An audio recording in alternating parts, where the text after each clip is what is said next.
Oh, hey guys, today I am outside of Kawasaki M&Ps in Gussein, and today I am test riding the Z1000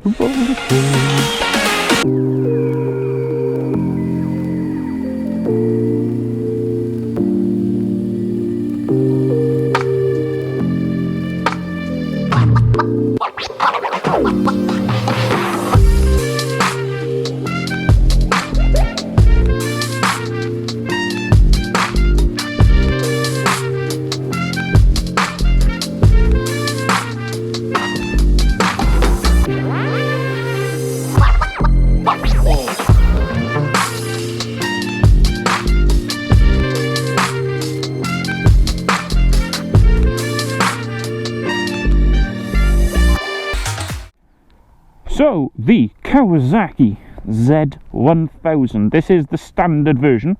You can get quite a few others, because you can get like the Performance Edition.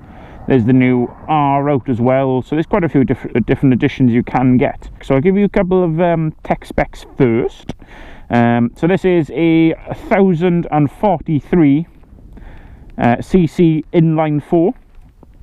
Similar to what was in the 1000SX. So this beast has 140 brake, it can 82 foot-pounds of torque, and you really can feel it when you twist that throttle back. It really pulls you back. Seat height on this, now seat height 815mm, same height as the 1000SX, and with me it kind of comes up to halfway between my hip and my knee. I'm 5'10", and I can easily flat foot this both sides, which is quite nice. It's quite nice to have a flat footed bike. So it's comfortable. Obviously it's a little bit harder suspension. You are a little bit more leaned over than normal, so it is much more of a sportier position. Weight on this is 221 kilos. Twin exhausts on it, you know, lovely looking panels. This is the orange, but you can get it in different colours. You don't have to have it in this orange.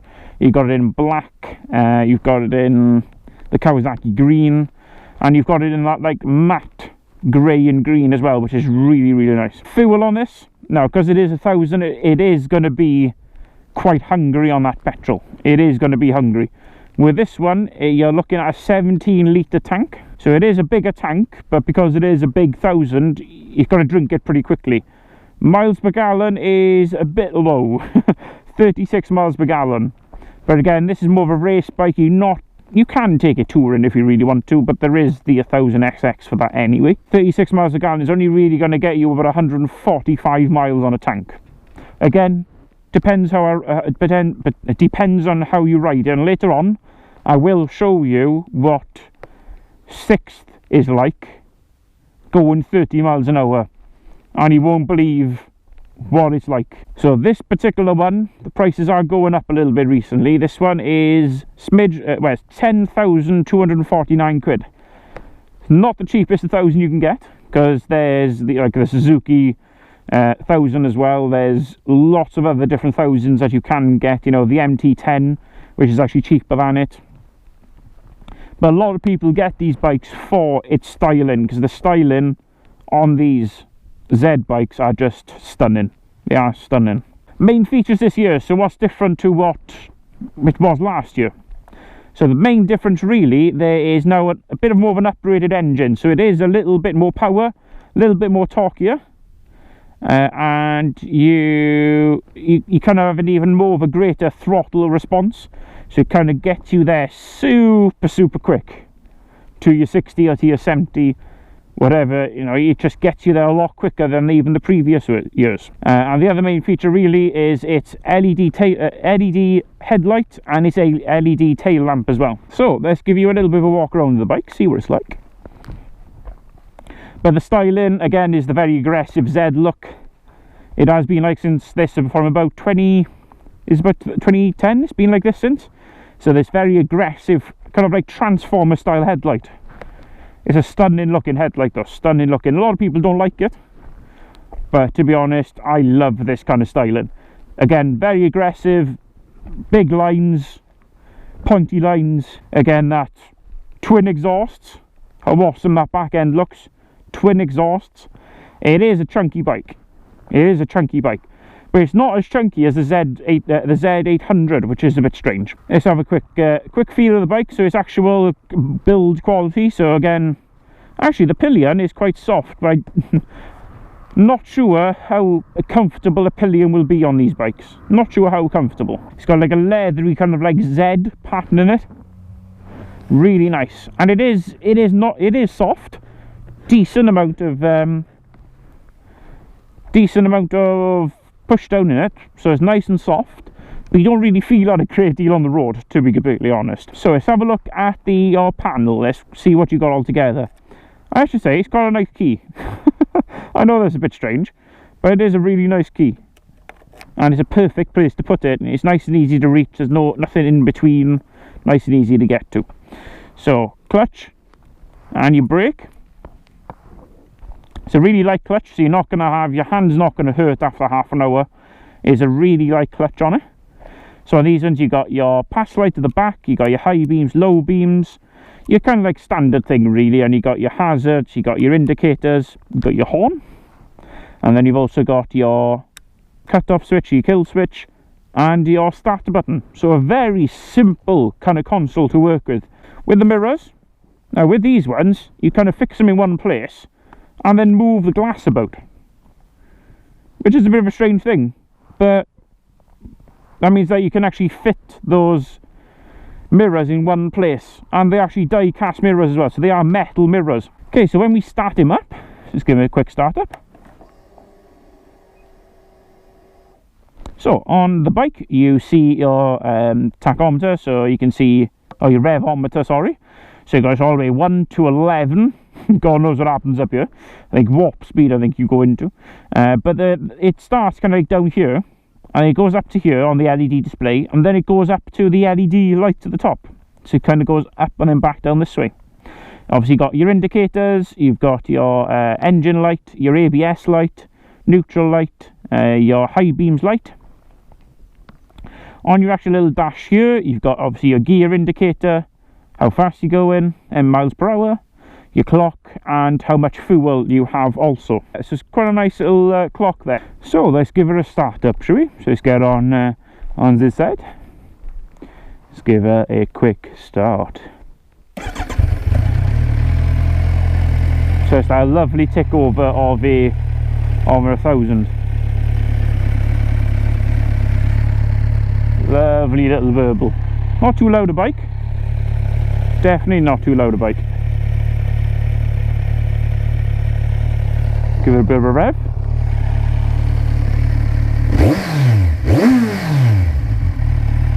Nice. What's that going up to? 6-7k revs. It's not too bad at all. A bit more one. Whoa, that's nice. What? Oh, yeah, stunning, stunning. What do you guys think so far? Pretty cool looking bike, isn't it? Pretty cool. But this has been the Z1000. Now on to the road ride.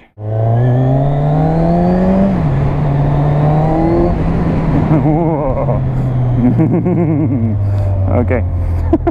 sorry, okay. So the Kawasaki Z1000. Fun. So I've already got to go of the 1000SX, the Z1000SX. I'll put the link down below. So it's a very similar bike. Obviously this is the naked version compared to the obviously the fed version of the SX. The only thing with big difference of this one though is that they have, yeah, they kind of shortened the gear in a little bit, so it does feel a hell of a lot more oomph with it. But compared to the Z1000SX, it's the same kind of weight, it's only a little bit lighter. It's about 5 kilos lighter, so not by much at all. Really, really nice engine on it. It just wants to take you to a different world when you open that throttle. It's crazy, but for town riding like this, you know, second, even to be honest, third may be a little bit of a better choice to go in. But Christ, third at 30, you're talking 2.5, just nearly 3k revs, which is nothing for this engine if you're doing a lot of town riding. Comfortable, no. This is more of a racier style bike, so it's, my legs are kind of like a 7 kind of shape at the moment, so they're a little bit more crunched up, and the seat is decently hard as well. Suspension a little bit more harsh than the bikes that I've just been on.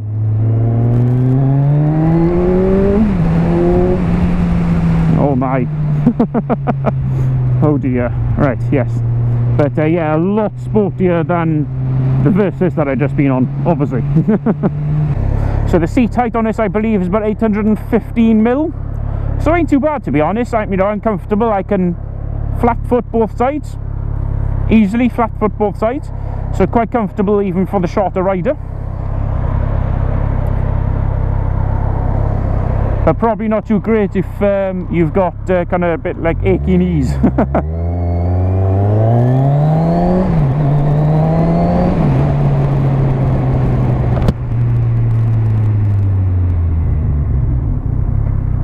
Yeah, achy knees would probably be a no-no for this bike.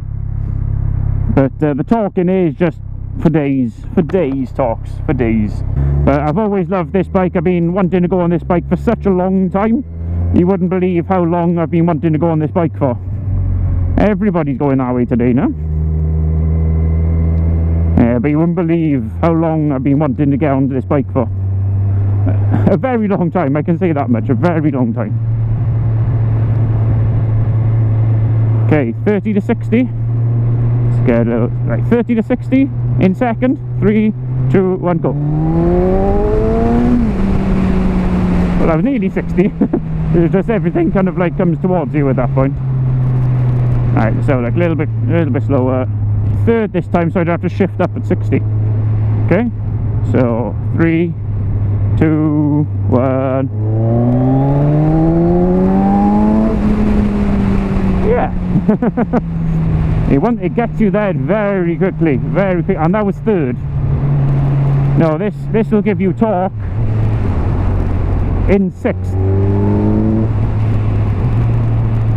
No, this thing will just fly up through those rev range very, very quickly.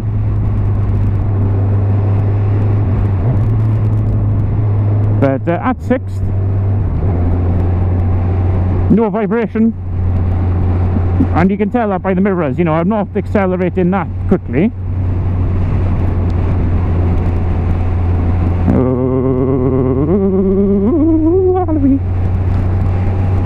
But I got no vibration, nothing through the pegs. I've got no vibration through the mirrors, no vibration through the bars. So at 60, at 6th, this will do perfect, amazingly. I'd be quite surprised if, I don't know when you would actually get a vibration. Let's have a look. Let's go down to 30 in 6th, shall we? Let's accelerate.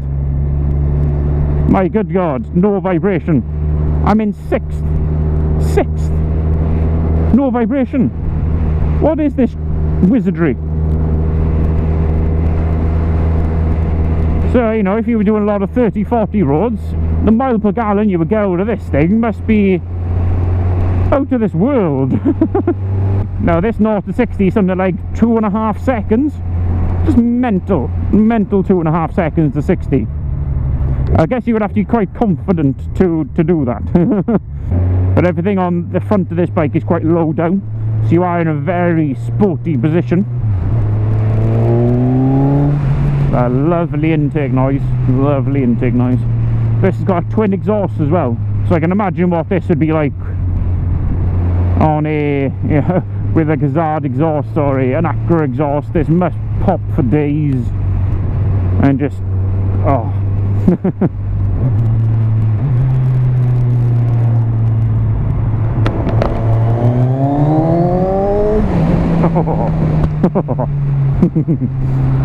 Oh, mine.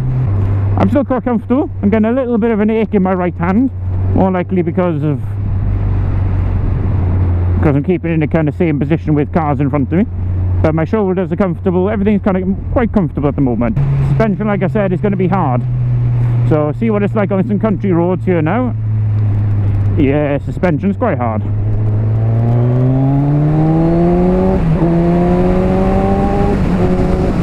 Oh wow. The kind of torque that wants to rip your neck off. That is the kind of torque on this bike.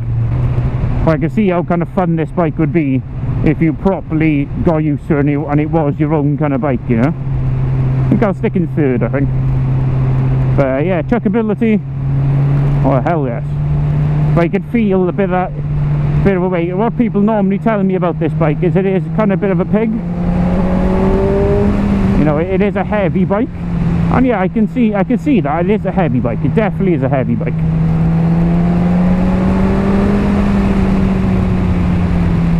Little bit of vibration through that back seat, little bit of vibration, but you can live with it. You know, you're not going to constantly be in third at high revs. That's just me. Yeah, a little bit of vibration through that back seat. More likely, not sure where the rear. I'm guessing the rear is going to be adjustable, so you can soften it a little bit if really needed, because it is quite, like I said, a hard seat. And at the moment, there's not a great amount of travel that's happening when I sit on it to where I'm not sat on it. That makes no sense whatsoever, which it didn't to me. I am going to go in second.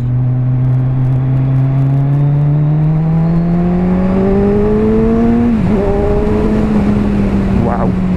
Yeah. Very talky bike. Very, very talky bike.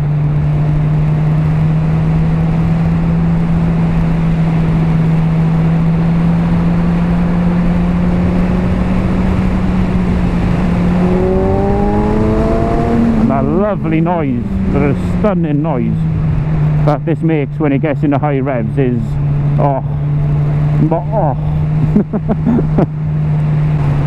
But this kind of hasn't got really any of the mod cons of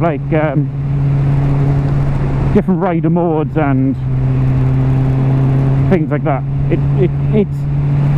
It's a proper bike. It's solid, such fun. And this is what these bikes are made for. They're supposed to be made to have fun on.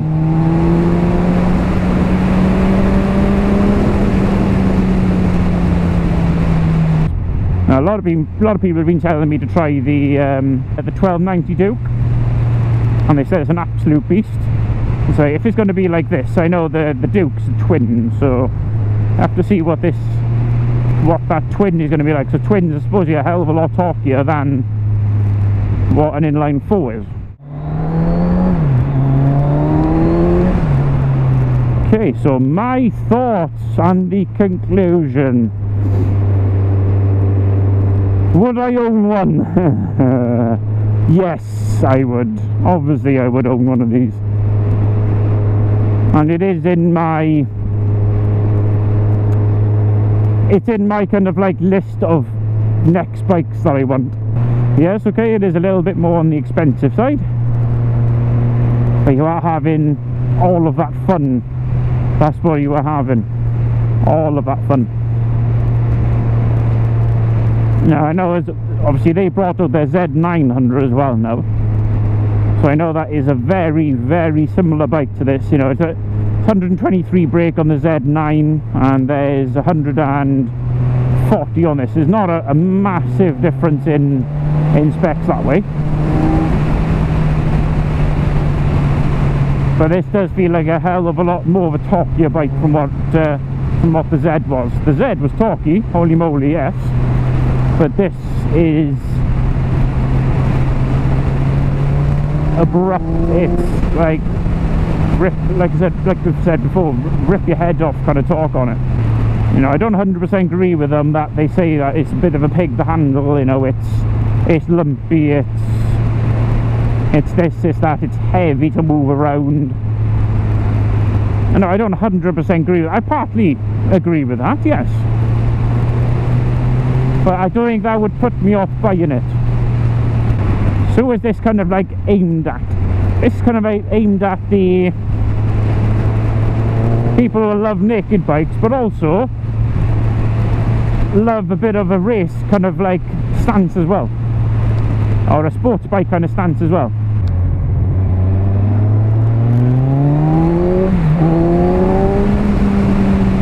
And it is addictive, very addictive to pull that throttle back and fly off into the distance, into the sunset. It is very difficult not to do that. It's probably not for beginners. I probably wouldn't go from a Yamaha 125 or a scooter up to this for your first bike. You know, you need to learn how to control yourself from just opening that throttle and going for it everywhere possible. You kind of have to learn that control from a lower cc bike first before going on to this. If you're confident, that's fine, but it is a lot of bike to handle, and you may actually find it a bit more fun to be on the 600 rather than a 1000. But somebody who's owned a 600 for a while, or a lower or a, you know, a big bike, lower cc for quite a while, you're gonna love this thing. You're gonna love it, absolutely love it. So let me know of your thoughts, guys. Let me know anything that I've missed from my review. Let me know, or anything you'd like to see in the future. If you got any questions about the bike, please comment down below, give me a like, and I'll do a hell of a lot more reviews in the future. But thank you very much for watching, guys. So take care, guys. I shall chat to you very soon. Take care, guys. Bye bye. Bye bye.